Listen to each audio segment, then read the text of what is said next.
The Distraction Addiction by Soojung-Kim Pang.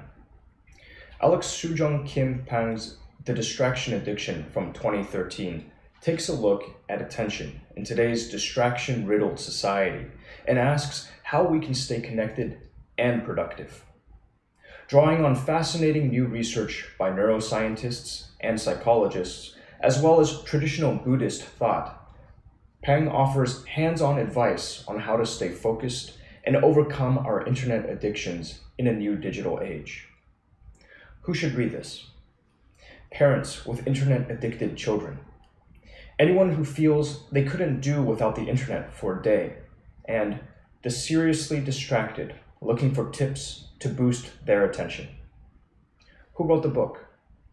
Soojung-Kim Pang is a best-selling author whose work has been translated into 7 languages and praised by prestigious newspapers, including the New York Times and Washington Post.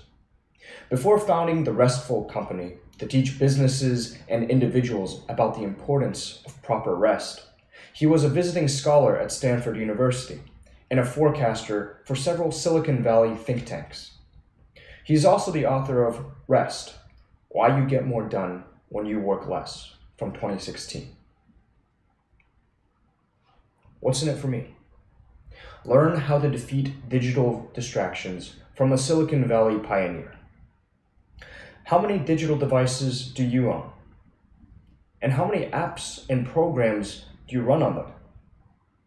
If you're anything like the millions of people who spend a sizable part of their day toggling between social media platforms, multiple browser tabs, email, and instant messaging services, the answer is likely to be a fair few.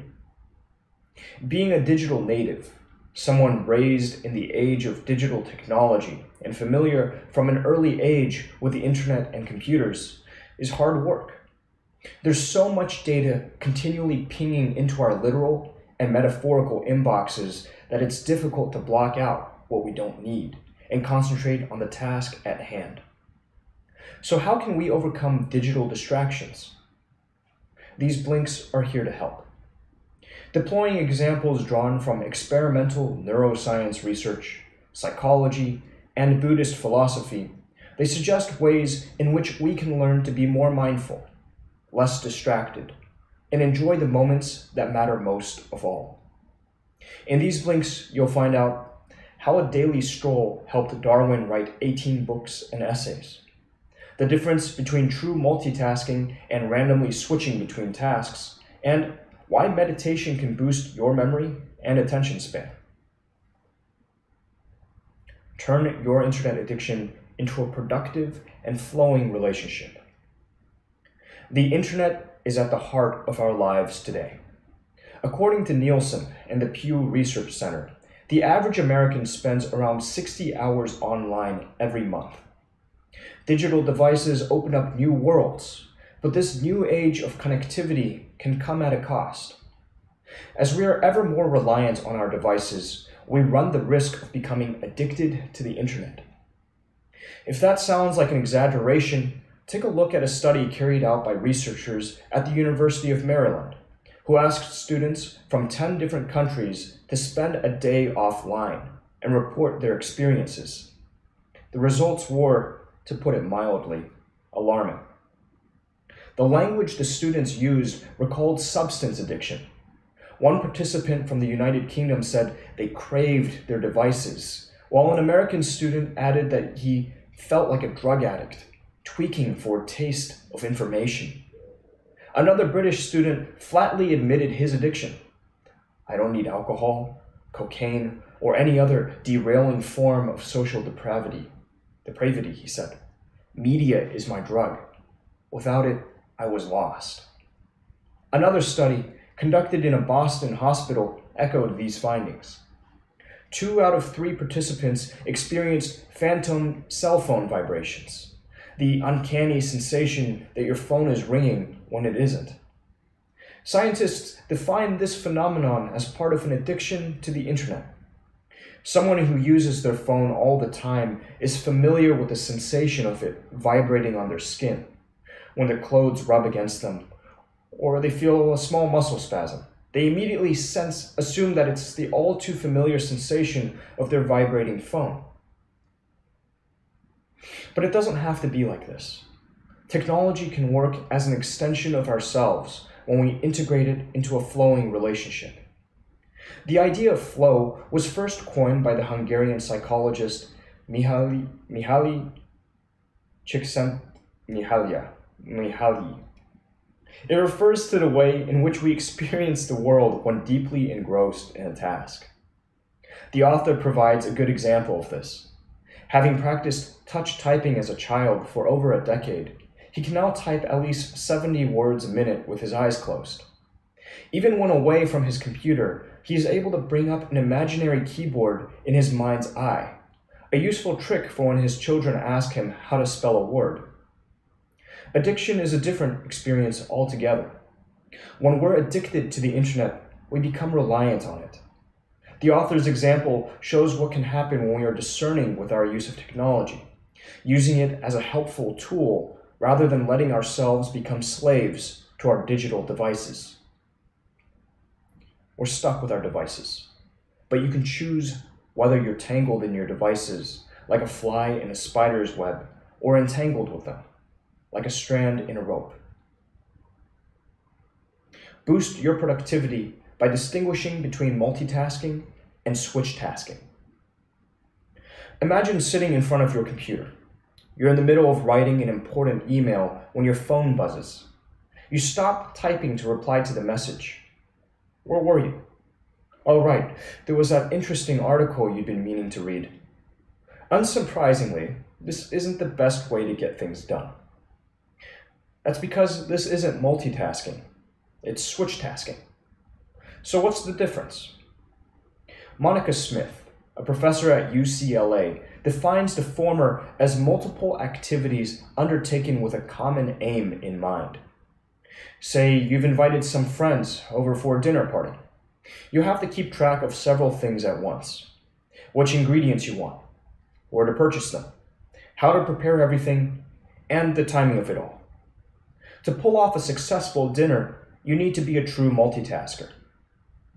Switch tasking also involves multiple activities, but there's no common focus holding them together. You're doing lots of different, unrelated things at once. To get the gist of it, take this 3-step experiment carried out by Megan Jones, a psychologist at the University of California, Berkeley.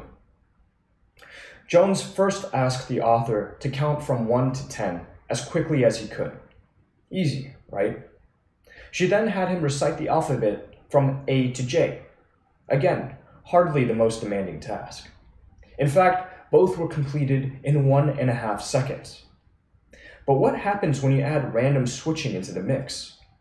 When Jones asked the author to alternate numbers and letters, 1A, 2B, and so on, he struggled. Switching back and forth between the two series made everything much more complicated. It now took 3 times as long to complete. This is a great illustration of the way switch tasking makes us both less efficient and more likely to make mistakes. As anyone who's ever sat in front of a computer toggling between multiple tabs knows, switch tasking is incredibly common. So what's the answer? One solution is Zenware. These are programs that block out distractions and facilitate efficient multitasking, with Rightroom being one example of just how effective Zenware can be. Developer Jesse Grosjean started designing the app after noticing how much time writers spent fiddling around with the layout of their documents, a form of procrastination that distracted them from the actual task at hand, writing. His solution was as simple as it was elegant. By simply removing all the buttons for adjusting things like margins, line spacing, and fonts, the user is presented with a full-screen page without any formatting options, enabling writers to focus on what's important. Both Buddhists and scientists believe that mindfulness is the answer to distraction. Zenware isn't the only or even the best solution being developed in the war on distraction.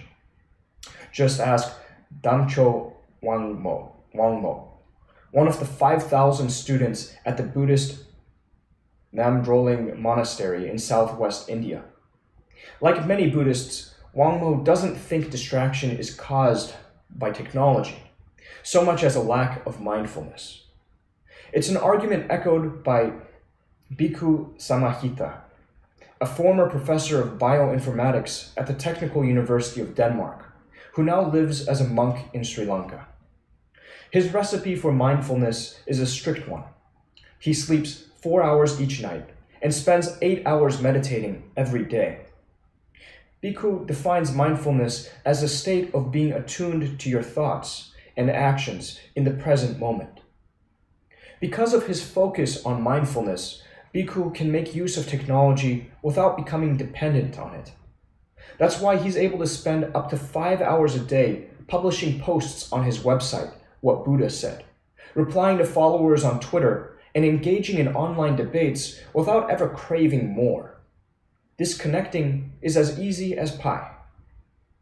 This echoes the views of other Buddhists, that distraction isn't a product of the external world, but the reflection of an inner state.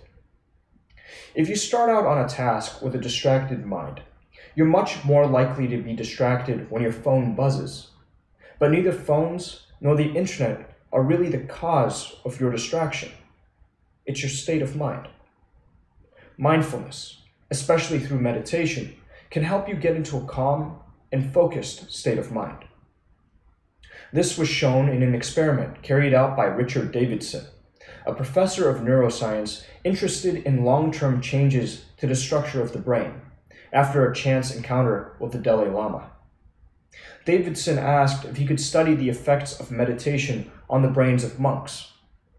Once the Dalai Lama agreed, Davidson and his colleague Antoine Lutz connected several monks to electroencephalogram monitors while they meditated.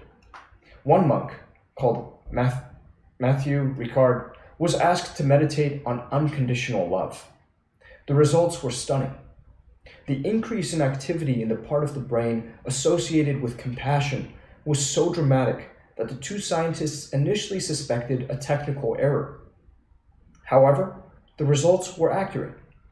Years of disciplined meditation meant that these monks showed greater levels of activity in the parts of the brain responsible for compassion, memory, and attention.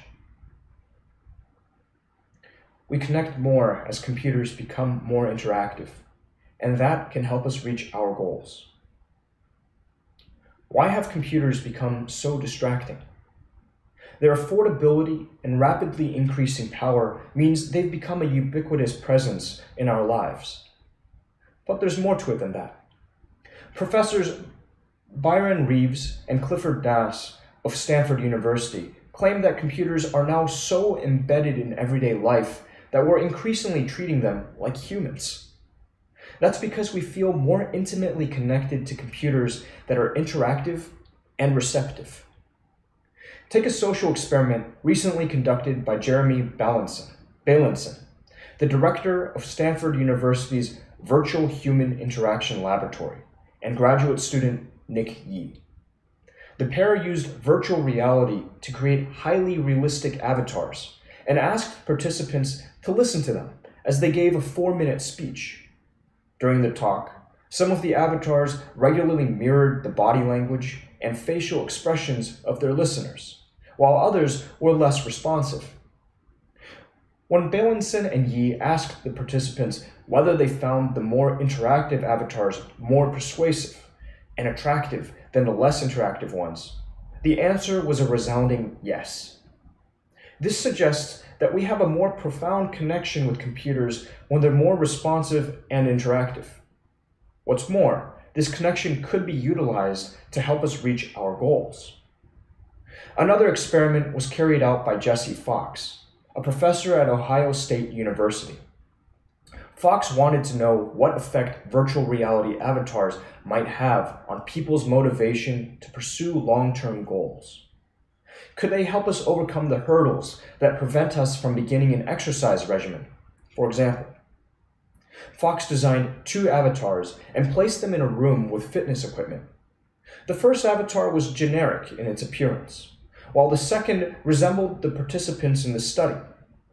One group of participants saw the first avatar, the other the one that looked like them.